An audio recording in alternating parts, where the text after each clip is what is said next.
আন্দোলনকে আইন শৃঙ্খলা বাহিনী এবং বিশ্ববিদ্যালয় প্রশাসন, সরকার দলীয় ছাত্র সংগঠন এবং নানান শক্তির মাধ্যমে এই আন্দোলনকে দমনের একটি পরিকল্পনা এবং প্রস্তুতি গ্রহণ করছে। আমরা বলে দিতে চাই সরকারের এই ধরনের কিন্তু পরিকল্পনা সরকারের জন্যই বুমেরাং হয়ে দাঁড়াবে। আমরা 18 সালের অভিজ্ঞতা দেখেছি। আমরা চাই না এই ধরনের কোনো ধরনের অনাকাঙ্ক্ষিত ঘটনা ঘটুক, এবং যদি সরকার এই ধরনের কোনো উদ্যোগ গ্রহণ করে, অলরেডি যে সরকার শুরু করেছে, তার জন্য উদ্ভূত যে পরিস্থিতি হবে তার দায় কিন্তু সরকারকে নিতে হবে। এবং আমরা যে আমাদের ছাত্র ধর্মঘট সেটি কিন্তু অব্যাহত থাকবে অনির্দিষ্টকালের জন্য। আমাদের দাবি পূরণ না হওয়া পর্যন্ত আমরা ক্লাস বা পরীক্ষায় বসছি না। এবং শিক্ষকরা আন্দোলন শেষেও যদি ক্লাস পরীক্ষা শুরু করার চেষ্টা করেন, তারপরেও শিক্ষার্থীরা কিন্তু ক্লাসে ফিরে যাবেন না। ছাত্র ধর্মঘট অব্যাহত থাকবে।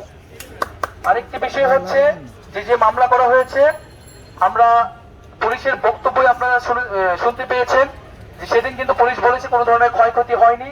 আজকে কেন হঠাৎ করে অজ্ঞাতনামা মামলা করা হলো, সে বিষয়ে পুলিশের কাছে আমরা জবাবদিহি চাচ্ছি। এবং এখানে অজ্ঞাতনামা দেওয়ার কোনো প্রয়োজন নেই। এখানে কারা নেতৃত্ব দিচ্ছে এটা খুবই স্পষ্ট। ঢাকা বিশ্ববিদ্যালয়, জগন্নাথ বিশ্ববিদ্যালয়, সাতকলা সহ সারা বিশ্ববিদ্যালয়ের প্রতিনিধির মাধ্যমে কিন্তু এই আন্দোলন পরিচালনা করছে, এবং আমরা আপনাদের সামনে উপস্থিত আছি। যদি মামলা দিতে হয় আমাদের নামেই যাতে মামলা দেওয়া হয়, কথাটি আমরা বলে দিচ্ছি। এবং ছাত্র সমাজকে এই ধরনের মামলা হামলা দিয়ে কোনো ধরনের ভয় দেখিয়ে লাভ হবে না। আমরা আগামী 24 ঘন্টার মধ্যে এই মামলা প্রত্যাহারের দাবি জানাচ্ছি। এবং যারা বৃহস্পতিবারের রকেট কর্মসূচিতে বিভিন্ন জায়গায় হামলার সাথে জড়িত ছিলেন, পুলিশ বাহিনীর সহ সরকার দলীয় ছাত্র সংগঠন, তাদেরকে আগামী 24 ঘন্টার মধ্যে বিচারের আওতায় আনতে হবে।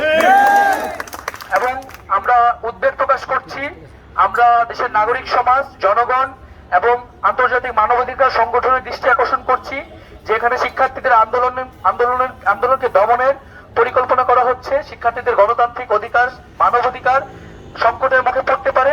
সেজন্য আমরা সকলের দৃষ্টি আকর্ষণ করছি যাতে সরকার এই ধরনের কোনো ধরনের ঘটনা করার সুযোগ না পায়, সে বিষয়ে যাতে আমরা সকলেই সতর্ক এবং সচেতন থাকি। এবং আমরা বলতে চাই যে আমাদের যে আন্দোলন, সে আন্দোলন চলবে। আমাদের কর্মসূচিতে হয়তো ভিন্নতা আসবে, কিন্তু আমরা কিন্তু মাঠে আমাদের রাজপথে আমাদের উপস্থিতি জানান দিব। এবং যদি আমাদের দাবি আদায় না হয়, আমরা বৃহত্তর গণ আন্দোলনের প্রস্তুতি নিচ্ছি। জনগণকে সাথে নিয়ে, সমাজের সকল শ্রেণী পেশার মানুষ, স্কুল কলেজের শিক্ষার্থী সহ সকলকে সাথে নিয়ে কিন্তু আমরা আন্দোলনে নামতে বাধ্য হব।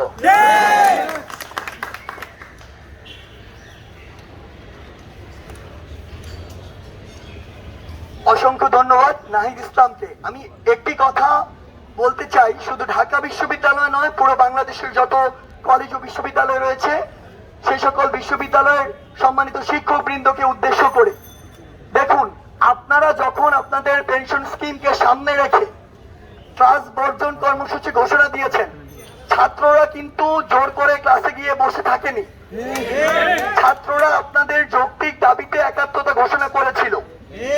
কিন্তু বরাবরই যে বিষয়টি নিয়ে বাংলাদেশের প্রত্যেকটি বিশ্ববিদ্যালয়ের শিক্ষক শিক্ষার্থীদের সম্পর্কের অবনতি এবং তাদের যে একটি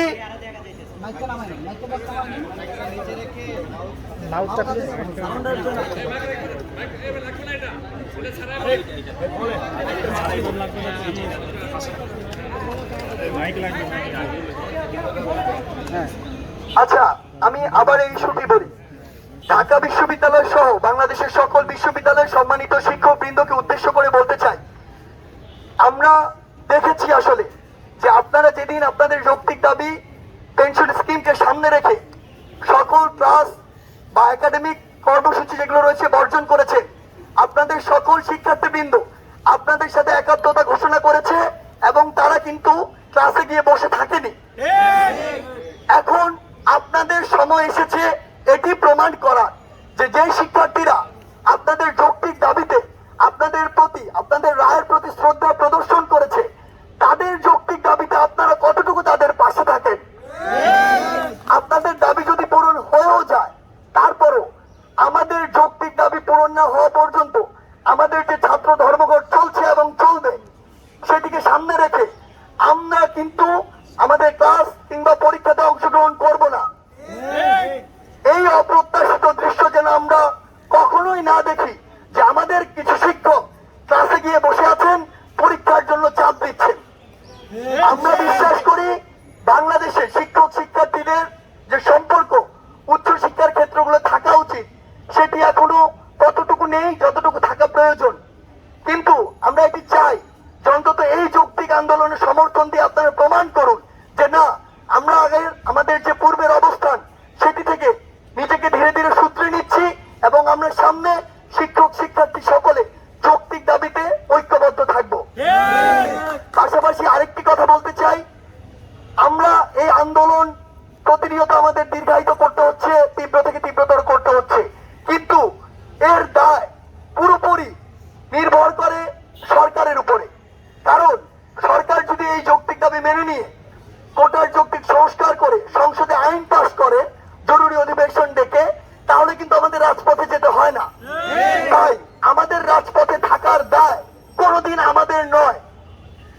সে জায়গা থেকে বাংলাদেশ সরকারকে আমাদের জায়গা থেকে বিনীত অনুরোধ যে আপনারা ব্যবস্থা করুন, আমরা কিভাবে এবং কত দ্রুত আমাদের পড়ার টেবিলে ফিরে আসব, আমাদের এই কোটার যৌক্তিক সংস্কার করে